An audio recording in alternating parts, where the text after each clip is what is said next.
Hello everyone, as you all know, this is Niharika Tiwari. So guys, we are back with another video related to a series of business management and in this part, we are going to cover next topics. इससे पहले वाले parts अगर आपने नहीं देखे हैं तो please channel की प्लेलिस्ट में जाकर इसे जरूर चेकआउट करें। हमने एनईपी के अकॉर्डिंग पूरे सिलेबस को कवर किया है, ठीक है। लास्ट के कुछ टॉपिक रह गए कंट्रोलिंग से रिलेटेड, वो होंगे। इसके बाद ये जो प्लेलिस्ट है, सीरीज है, वो आपकी वाइंड अप हो जाएगी, ठीक है। इंस्टाग्राम टेलीग्राम में ज्वाइन कर सकते हैं। टेलीग्राम ग्रुप है मेरा commerce group SWNT, right. So without any further delay let's start this video. तो नाउ गाइस, आज हम जिस टॉपिक को बात करने वाले हैं वो है आपका कंट्रोलिंग। कंट्रोलिंग क्या होता है, उसकी मीनिंग और उसकी इंपॉर्टेंस को डिस्कस करेंगे हम। इससे पहले हम लोगों ने समझा है मोटिवेशन, लीडरशिप, ये सारे टॉपिक को जो कि डायरेक्टिंग के पार्ट थे। आज हम कंट्रोलिंग को स्टार्ट कर रहे हैं, तो अंडरस्टैंड करेंगे कंट्रोलिंग क्या होता है। लाइफ में कंट्रोलिंग बहुत बार आता है कि कंट्रोल मत करो, या कंट्रोल हो रहा हूं मैं, या कंट्रोल करा जा रहा हूं मैं, या मुझे कंट्रोल नहीं पसंद। तो कंट्रोल मतलब क्या होता है कि आपको किसी चीज के लिए, मतलब एक तरीके से आपको कहते नहीं, बांध दिया है, मतलब किसी चीज से, और देखा जा रहा है वो चीज नहीं कर रहा हूं मैं, तो मुझे वो चीज करवाई जा रही है, या मुझे अपने इशारों में उस चीज को करवाने के लिए जिस तरीके से करवाना चाहते हैं उस तरीके से बस मुझे घुमा रहे हैं। तो वो एक एस्पेक्ट जो लेमैन लैंग्वेज में हम देखते हैं कंट्रोलिंग, वो होगा। लेकिन बिजनेस मैनेजमेंट में कंट्रोलिंग क्या है? It refers to the process of monitoring, evaluating and regulating activities to ensure that organizational objective are achieved। देखिए, आपने प्लान कर लिया, ठीक है, सबको बता दिया कैसे काम करना है। उसके बाद जो चीजें चाहिए उस प्लान को एग्जीक्यूट करने के लिए ऑर्गेनाइजिंग में आपने बोला के दे दी। उसके बाद आपने लोगों को, ठीक है, आपने एक लोगों को पूरा, जैसे स्टाफिंग भी अगर आपने करनी थी आपने वो भी कर दी, ठीक है। तो प्लानिंग कर ली, ऑर्गेनाइजिंग कर ली, स्टाफिंग कर ली, देन आपने डायरेक्टिंग, जो गाइडेंस चाहिए, जो लीडरशिप चाहिए, वो भी आपने दी लोगों को, ठीक है। एक पाथ बताया कि इस पाथ से जाके आप चीजों को अचीव कर लेंगे। आप वो पाथ पे जा रहे हैं, वो चीज कर रहे हैं, नहीं कर रहे हैं, सही से कर रहे हैं, नहीं कर रहे हैं, वो कौन करेगा? वो करेगा कंट्रोलिंग।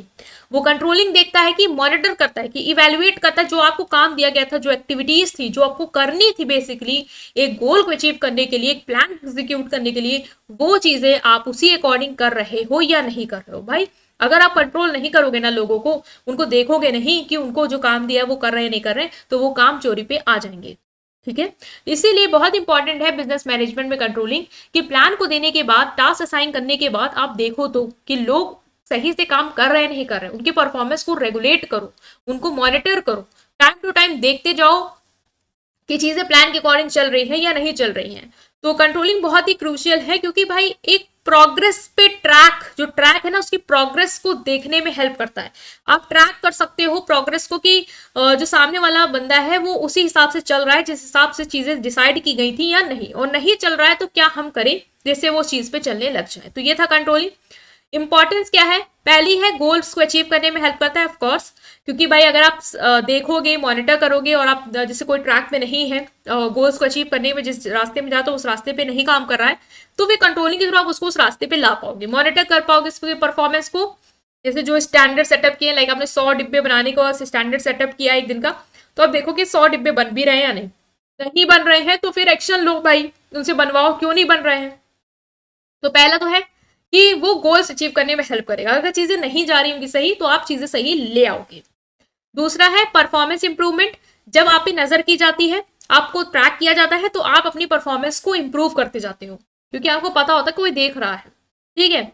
और अगर आप किसी मतलब कोई स्टैंडर्ड से अगर आप परफॉर्मेंस मैच नहीं करा पा रहे हो, तो आपको अगर गाइडेंस दी जाती है कि ऐसे नहीं ऐसे काम करना है, तो भी आप इंप्रूव करते हो और अपनी ओवरऑल एफिशिएंसी को बढ़ा पाते हो, ठीक है। नेक्स्ट है रिसोर्स ऑप्टिमाइजेशन।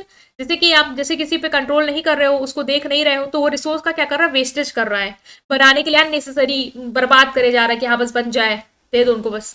तो अगर आप नजर रखोगे तो वो चीजें नहीं कर पाएगा। तो रिसोर्स का प्रॉपर यूटिलाइजेशन हो पाता है कंट्रोलिंग की मदद से।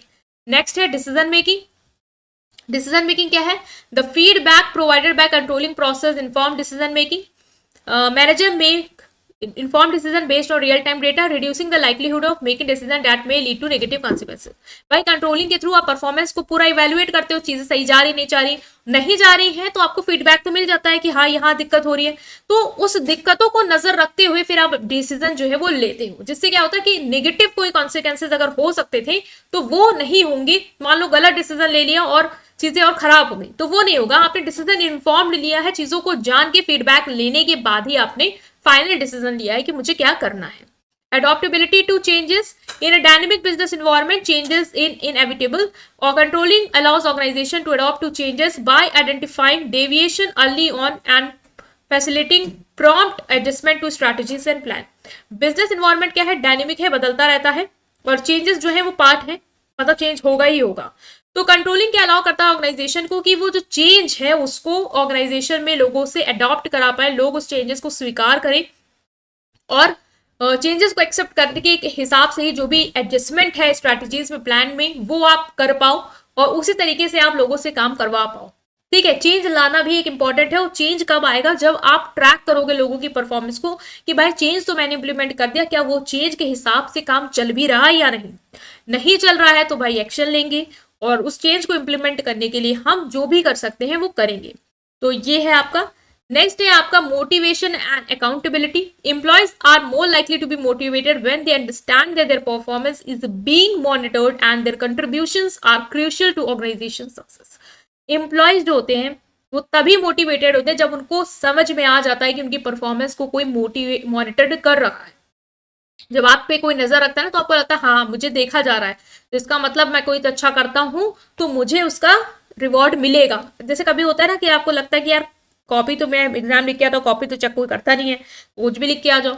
लेकिन जब आपको पता चलेगा कि कॉपी चेक हो रही है और जो चेक होके अच्छे नंबर लाएगा उसको रिवॉर्ड मिलेगा, तो फिर आप अपना बेस्ट देना शुरू कर देते हो. आप मोटिवेटेड हो जाते हो कि हाँ यार अब चेक तो हो रही है ना, चीज देखी तो जाएंगी ना, तो मुझे अच्छा करना है. तो ये है learning and innovation. Feedback loop in the controlling process promote organizational learning. Lesson from past experience both success and failure. भाई मॉनिटर हो रहा है चीजें, मान लो कोई चीज कही गई थी ऐसे करनी, आप वैसे नहीं कर पा रहे हो, तो फिर आप उस चीज को सीखोगे. अपने जो भी फेलियर है आपका उससे आप लर्न करोगे कि कैसे मैं उस चीज को इंप्रूव करूं, कैसे मैं वैसे ही करूं जैसे ही स्टैंडर्ड सेटअप किया गया था. तो आप कंटिन्यूसली क्या करते जाओगे, अपने आप में इंप्रूवमेंट लाते जाओगे, आप इनोवेशन लाओगे, कुछ नया करने की कोशिश करोगे. कंटिन्यूसली एक ऑर्गेनाइजेशन में आप कुछ ना कुछ नया सीखते जाओगे. ठीक है, तो ये चीजें भी आपको एक देखने को मिलेंगी. तो हमने यहाँ पे समझा कि मोटिवेशन क्या होता है, सॉरी मोटिवेशन ही है, हमने समझा कंट्रोलिंग क्या होता है. ठीक है, कंट्रोलिंग बेसिकली क्या है. कंट्रोलिंग एक है कि आपकी जो परफॉर्मेंस है, जो एक्टिविटीज है एक ऑर्गेनाइजेशन में जो एम्प्लॉयज कर रहे हैं प्लान के हिसाब से, आपको उसको मॉनिटर करना है. मॉनिटर करने के साथ ही साथ उसको इवेल्युएट करना है कि भाई चीजें सही से जा रही नहीं जा रही है, और इसलिए इवेल्युएट करना है ताकि ऑर्गेनाइजेशन के गोल्स अचीव हो पाए और टारगेट जिस हिसाब से सेटअप किया था वो वैसे ही अचीव होके निकल के आए. इंपॉर्टेंस समझ गोल्स में अचीवमेंट में हेल्प करता है, परफॉर्मेंस को इंप्रूव कर देता है. रिसोर्स का प्रॉपर यूज होता है, नजर रखेंगे तो रिसोर्स का तो ऑब्वियस अच्छा यूज आपको देखने को मिलेगा ही मिलेगा. डिसीजन मेकिंग में भी कहीं ना कहीं हेल्प है इसकी, और चेंजेस अडॉप्ट करने में, मोटिवेशन में, और लर्निंग एंड इनोवेशन में. सो ये हमने डिस्कस कर लिया है आज कंट्रोलिंग को लेके. नेक्स्ट पार्ट में कंट्रोलिंग के प्रोसेस को डिस्कस करेंगे, सो उसे आप जरूर देखेंगे. वीडियो को लाइक करेंगे, चैनल को सब्सक्राइब करेंगे, अपने फ्रेंड के साथ पूरी प्लेलिस्ट को जरूर शेयर करेंगे. Thank you.